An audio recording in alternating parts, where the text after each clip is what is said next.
NEET 2026 सुनने में लगता है जैसे बहुत लंबा सफर है ना? पर सोचिए, अगर आपके पास एक पक्का, एक सॉलिड ब्लूप्रिंट हो जो टॉपर्स इस्तेमाल करते हैं।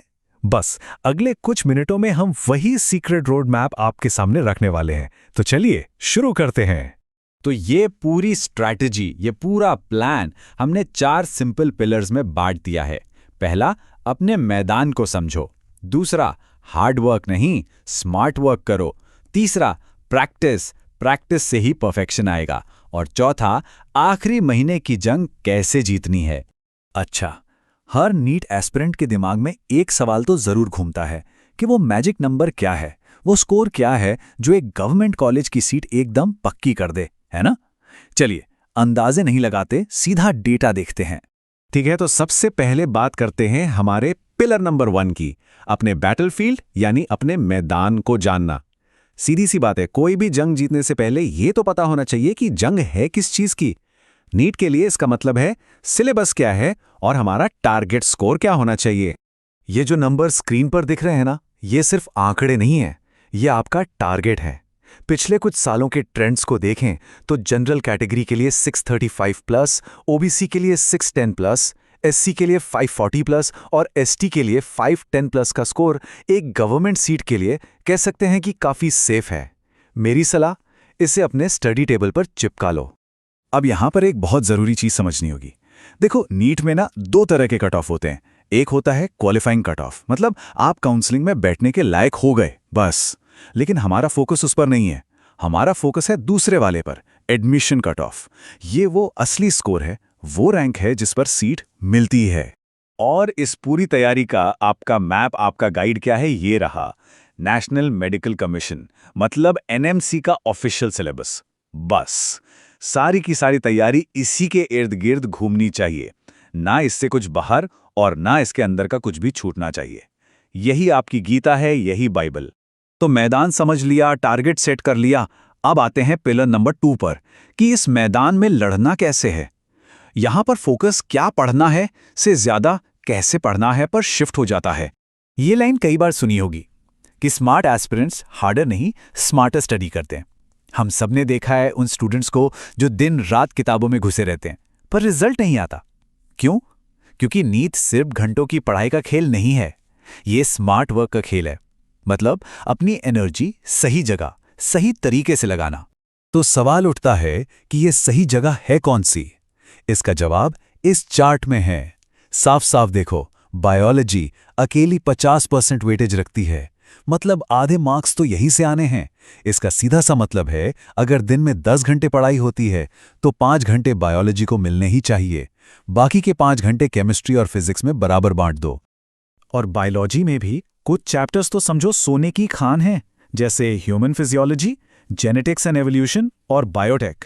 इनसे न सिर्फ सबसे ज्यादा सवाल आते हैं, बल्कि इनके कॉन्सेप्ट्स भी आपस में जुड़े हुए हैं। इन पर कमांड करने का मतलब है वो जो 50% वाला हिस्सा है ना, उस पर अपना कब्जा जमा लेना। केमिस्ट्री की बात करें तो पूरी ऑर्गेनिक केमिस्ट्री की बुनियाद जीओसी यानी जनरल ऑर्गेनिक केमिस्ट्री पर टिकी है।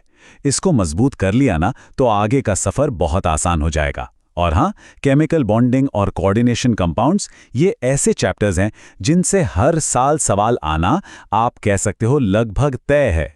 और अब आते हैं फिजिक्स पर, वो सब्जेक्ट जो अक्सर रैंक डिसाइड करता है। कई लोग इससे डरते हैं, लेकिन मॉडर्न फिजिक्स और करंट इलेक्ट्रिसिटी जैसे टॉपिक्स आपके बेस्ट फ्रेंड बन सकते हैं। क्यों?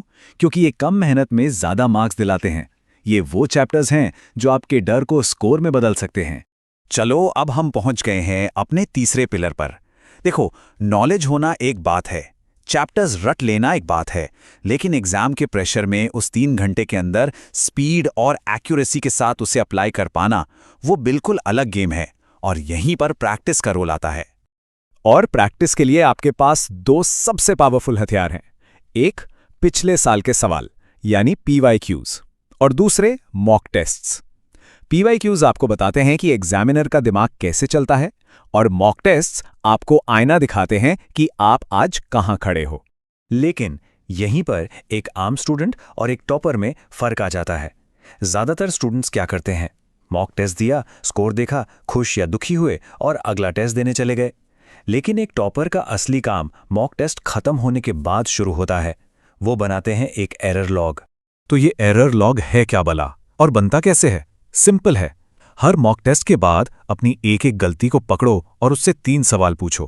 पहला, क्या मुझे ये कॉन्सेप्ट ही नहीं पता था, मतलब कॉन्सेप्ट गैप है। दूसरा, पता तो था पर जल्दबाजी में सिली मिस्टेक हो गई, कोई कैलकुलेशन एरर हो गया। या तीसरा, सवाल आता था पर टाइम ही नहीं बचा। जैसे ही आपको अपनी गलती की जड़ पता चल जाएगी ना, उसे सुधारना बच्चों का खेल हो जाएगा। और अब हम आ गए हैं अपने आखिरी और शायद सबसे क्रूशल पिलर पर, आखिरी महीना।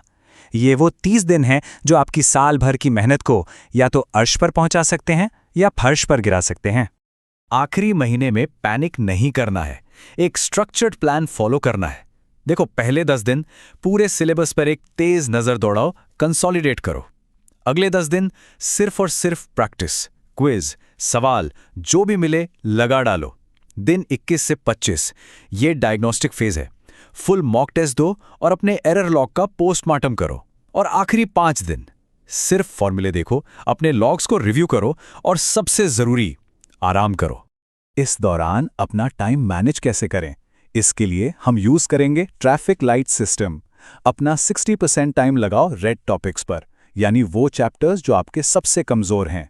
30% टाइम दो येलो टॉपिक्स को, जिनमें आप ठीक ठाक हो, और सिर्फ 10% टाइम अपने ग्रीन टॉपिक्स पर, जो आपको अच्छे से आते हैं, बस उन्हें पॉलिश करने के लिए। और ये आखिरी हफ्ते का गोल्डन रूल है, इसे कहीं लिख लो। आखिरी के 7 दिनों में कोई भी नया टॉपिक छूना भी नहीं है, बिल्कुल नहीं। ऐसा करने से सिर्फ एंग्जाइटी बढ़ेगी और जो आता है उसमें भी कॉन्फिडेंस कम होगा। ये वक्त मजबूत करने का है, कुछ नया शुरू करने का नहीं। और अंत में बस ये एक नंबर याद रखना, 8। एग्जाम से पहली रात 8 घंटे की नींद नॉन नेगोशिएबल है, मतलब इस पर कोई समझौता नहीं। एक अच्छी नींद लिया हुआ दिमाग उस दिमाग से हमेशा बेहतर परफॉर्म करेगा जिसने 4 घंटे सोकर पूरी किताब रट ली हो। याद रखना ये बात। तो ये रहा नीट 2026 क्रैक करने का आपका पूरा ब्लूप्रिंट। 4 simple steps. पिलर 1, अपना टारगेट स्कोर तय करो। पिलर 2, हाई वेटेड चैप्टर्स पर फोकस करो। पिलर 3, एरर लॉग के साथ प्रैक्टिस करो। और पिलर 4, आखिरी महीने के प्लान को ठीक से एग्जीक्यूट करो। यही 4 पिलर्स आपकी सक्सेस की नींव बनेंगे। एक बात हमेशा याद रखना, सपने तब तक काम नहीं करते जब तक आप नहीं करते। ये ब्लूप्रिंट एक बहुत पावरफुल टूल है, इसमें कोई शक नहीं, लेकिन इसकी असली ताकत आपके एक्शन में है, आपकी कंसिस्टेंसी में है। तो अब सवाल सिर्फ एक है, इन 4 पिलर्स में से टारगेट सेट करना, स्मार्ट स्टडी, प्रैक्टिस या फाइनल मंथ प्लानिंग। आज अभी से किस पर काम करना शुरू किया जाए, क्योंकि आपका सफर अब शुरू होता है।